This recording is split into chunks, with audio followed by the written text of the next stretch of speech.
Today's discuss about civics chapter number second.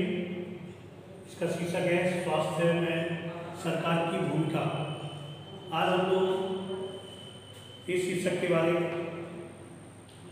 में और इससे संबंधित विभिन्न प्रकार के टॉपिकों के बारे में अध्ययन करेंगे। सबसे पहले हम लोग इसकी प्रीवियस नॉलेज के बारे में अध्ययन करें, भूमिका के बारे में। क्योंकि भारतीय लोकतंत्र के अनुसार जिस प्रकार हमें मौलिक अधिकार प्राप्त है, एक नागरिक को, देश के जो भी नागरिक हैं सभी को मौलिक अधिकार प्राप्त है। उस मौलिक अधिकार में एक स्वतंत्रता का अधिकार है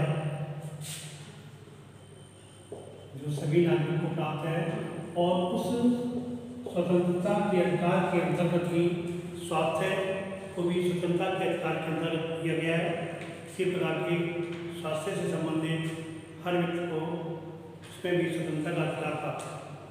क्योंकि लोकतंत्र में लोगों को यह भी अपेक्षा रहती है, वो लोकतंत्र के माध्यम से ये भी जानना चाहते हैं कि सरकार उनके कल्याण के लिए जो भी कार्य करे वो उनके हित में हो, चाहे वो शिक्षा से संबंधित हो, स्वास्थ्य से संबंधित हो, रोजगार प्रदान करने के लिए हो, या गृह निर्माण करने के लिए, इसके अतिरिक्त सड़कों के विकास के लिए, या बिजली आदि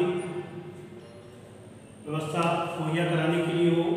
तो प्रत्येक देश का नागरिक सरकार से ये अपेक्षा करता है कि उसे ये सारी सुविधाएं प्राप्त होनी चाहिए। उस प्रकार से क्योंकि अपेक्षा करना स्वाभाविक है, क्योंकि भारतीय संविधान के अनुसार दिए गए मौलिक अधिकारों के अंतर्गत स्वतंत्रता अधिकार में स्वास्थ्य भी आता है। इसमें स्वास्थ्य भी उसको स्वास्थ्य से संबंधित जो भी व्यवस्थाएं उनको मुहैया कराना सरकार का दायित्व है।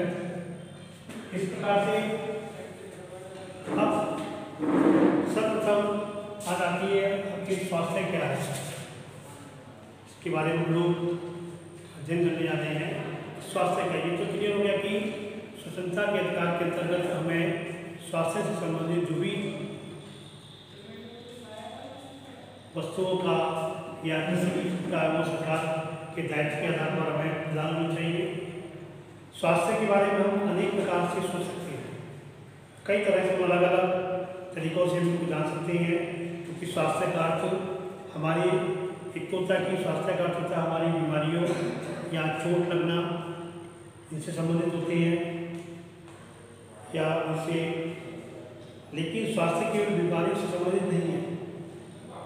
आपके उपयुक्त कुछ स्वास्थ्य अगर आप ध्यान नहीं देते हैं तो उपयुक्त हर स्थिति का संबंध स्वास्थ्य से ही है। बहुत सारी ऐसी स्थिति होती हैं जिन पर हम ध्यान नहीं दें, केवल बीमारी से मतलब नहीं है, उसके कारण ही हमारा स्वास्थ्य प्रभावित होता है। और बीमारियों के अलावा ये उन कारणों पर भी विचार करना आवश्यक जो हमारे स्वास्थ्य पर प्रभाव डालते हैं।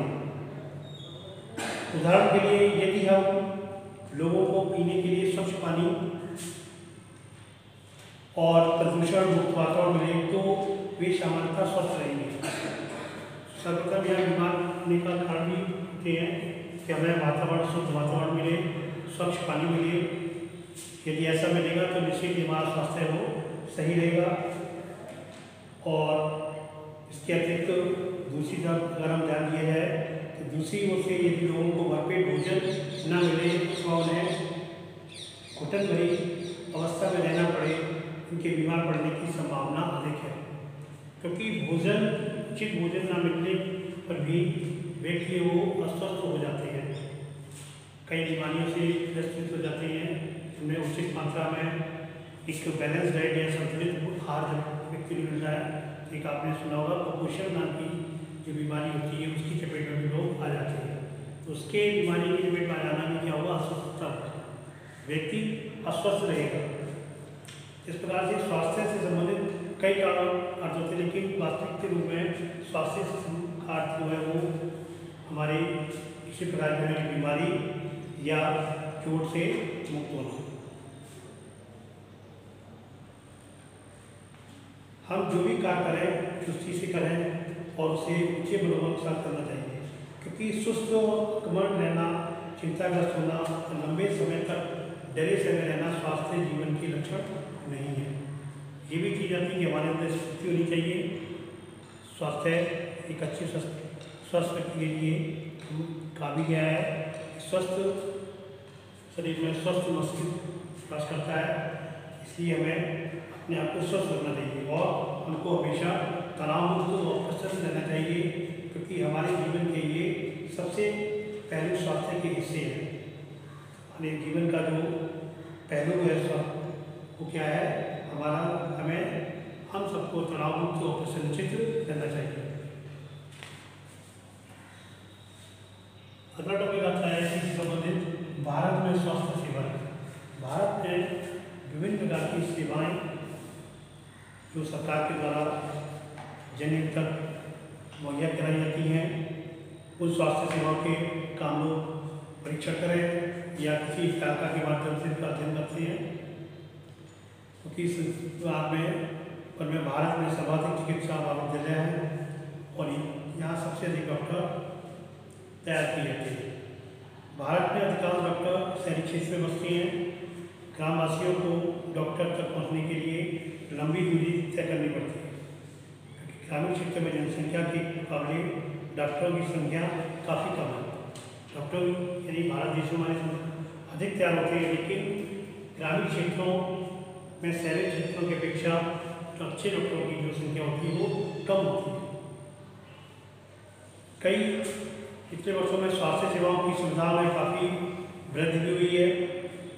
1950 में भारत में केवल 2717 अस्पताल थे और 1919 में 11,077 और सन 2000 में ये संख्या बढ़कर के 18,218 हो गई। इस तरह भारत में करीब 5 लाख लोग प्रतिवर्ष तपेदिक डिस्पोजल की भी एक प्रकार की बीमारी है, तो हम तपेदिक या टीबी करते हैं। इस बीमारी से ग्रसित लोग पड़ जाते थे, लेकिन स्वतंत्रता की प्राप्ति के बाद अब तक इस संख्या में कोई भी परिवर्तन नहीं हुआ। हर वर्ष मलेरिया के लगभग 20 लाख मामलों में की रिपोर्ट प्राप्त होती है, यह संख्या कम नहीं हुई है, यानी वो उसमें परिवर्तन हो गया, लेकिन इस पर नहीं हो रहा है। उसका कारण है किस पे, क्योंकि हम सबको पीने का स्वच्छ जल उपलब्ध नहीं करा पा रहे, और इसी के कारण संचारी जो बीमारियां हैं वो पानी के द्वारा एक से दूसरे को लगती है। इन बीमारियों में 21% जो जल जनित होती है, जैसे हैजा है, पेट के कीड़े हैं और हेपेटाइटिस है, ये प्रदूषित पानी के कारण होती है, और प्रदूषित पानी के सेवन से ही इन बीमारियों से लोग ग्रसित होते हैं। इनको हम संचारणीय बीमारियां कहते हैं। तो विभिन्न प्रकार की जो संचारणीय बीमारियां हैं,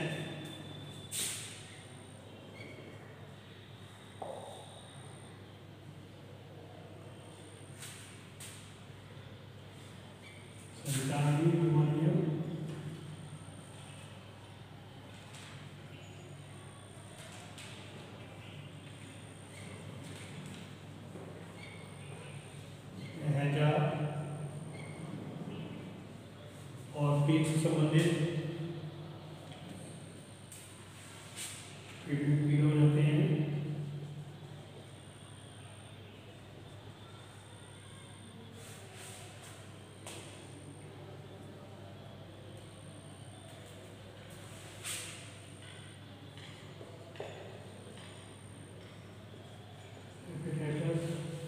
इस प्रकार की बीमारियां जो इसी के कारण होती हैं।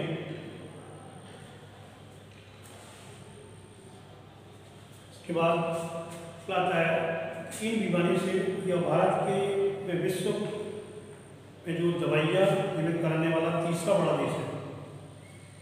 दवाइयाँ निर्माण होता है, क्योंकि हमारे बहुत प्रकार की जड़ी बूटियाँ पाई जाती हैं, उनसे के द्वारा ही उनकी सहायता से ये दवाई बनाई जाती है। तो विश्व का जो तीसरा बड़ा देश है वो भारत है, जहाँ पर सबसे अधिक दवाइयाँ निर्मित की जाती है। यहाँ से भारी मात्रा में दवाइयों का निर्यात भी होता है। भारत के समस्त बच्चों में से आधा को खाने के लिए पर्याप्त भोजन नहीं मिलता और वे अकुपोषण के शिकार हो जाते हैं। कुछ जो ग्रामीण क्षेत्र या गरीब स्थिति हैं, उनको संपूर्ण आहार नहीं मिलना खाने के कारण वो अल्पपोषण के शिकार रहते हैं, कुपोषण भी कहा जाता है। बीमारी से बचाव के उपचार के लिए हमें उचित स्वास्थ्य सेवाएं चाहिए। इन सभी के कारण में क्या होना चाहिए, हमें स्वास्थ्य सेवाएं चाहिए, क्योंकि स्वास्थ्य सेवाओं हमें सरकार के द्वारा प्राप्त होती हैं। इसमें उचित स्वास्थ्य सेवा में सबसे पहले आता है स्वास्थ्य केंद्र सेवाएं, स्वास्थ्य केंद्र और अस्पताल,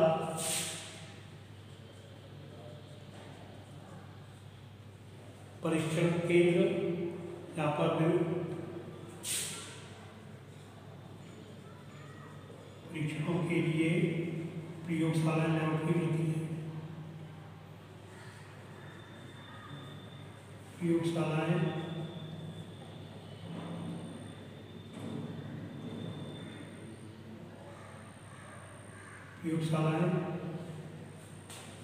और इसके अतिरिक्त एम्बुलेंस की सुविधा,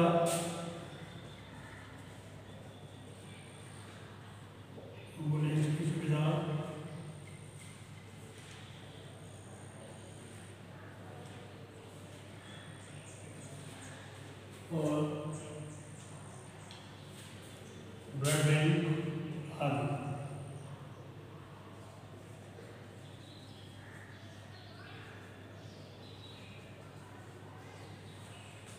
ये भारत में स्वास्थ्य सेवाएं हैं जो स्वास्थ्य से संबंधित होने वाली समस्याओं के निराकरण के लिए की जाती हैं। इसमें सब आता है स्वास्थ्य केंद्र कि मरीजों के लिए ये सारी व्यवस्थाएं की जाती हैं। आवश्यक सेवा देखभाल उपलब्ध करा सकें, ऐसी सुविधा व्यवस्था को चलाने के लिए हमें स्वास्थ्य सेवकों की जरूरत पड़ती है।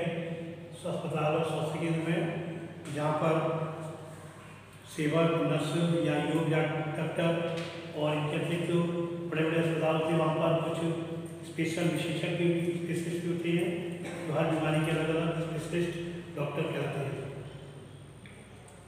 जो उचित परामर्श दे सकते हैं और रोग की पहचान कर सकें, इलाज उनका कर सकें। मरीजों के इलाज के लिए हमें आवश्यक दवाइयों और उपकरणों की आवश्यकता होती है। दवाइयों की आवश्यकता, उपकरण मिलते हैं, इसमें चेकअप वगैरह मिलते हैं, उन उपकरणों की आवश्यकता होती है। और इसके अतिरिक्त जब हम बीमार होते हैं तो इलाज के लिए हमें इन सुविधाओं की जरूरत भी होती है। भारत में बड़ी संख्या में डॉक्टर, दवाखाने, अस्पताल हैं। ये सब सार्वजनिक स्वास्थ्य सेवाओं को चलाने का पर्याप्त अनुभव और ज्ञान भी उपलब्ध है। ये ऐसे चिकित्सालय स्वास्थ्य केंद्र हैं जिन्हें सरकार चलाती है। जैसे सरकारी अस्पताल, स्वास्थ्य केंद्र होते हैं ग्रामीण क्षेत्रों में, ये सब सरकार के द्वारा चलाए जाते हैं। ये ऐसे चिकित्सालय स्वास्थ्य केंद्र जिन्हें सरकार चलाती है। सरकार अपनी जनसंख्या की बड़े भाग की देखभाल करने में समर्थ है, जो सैकड़ों हजारों गाँव में फैली हुई बीमारी से संबंधित देखभाल करने हैं और चिकित्सा विज्ञान में बहुत भी साधारण प्रगति हुई है। हमारे देश में स्वास्थ्य की स्थिति कितनी खराब है, मैं यहाँ पर इसी प्रकार से एक कहानी के माध्यम बताया है। हाकिम शेख की कहानी है, जिसमें पश्चिम के मजदूर समिति के एक सदस्य जो पश्चिम बंगाल में खेती और मजदूरों के का एक संगठन है, शाम को भी चलती ट्रेन से गिर गए। उन्हें सिर में गंभीर चोट आई और उनकी हालत पर नाजुक थी, उन्हें तुरंत इलाज की आवश्यकता थी। लेकिन उन्हें कोलकाता के सरकारी अस्पताल में भी ले जाया गया, लेकिन उन्हें भर्ती करने से मना कर दिया गया क्योंकि वहाँ कोई बिस्तर खाली नहीं था।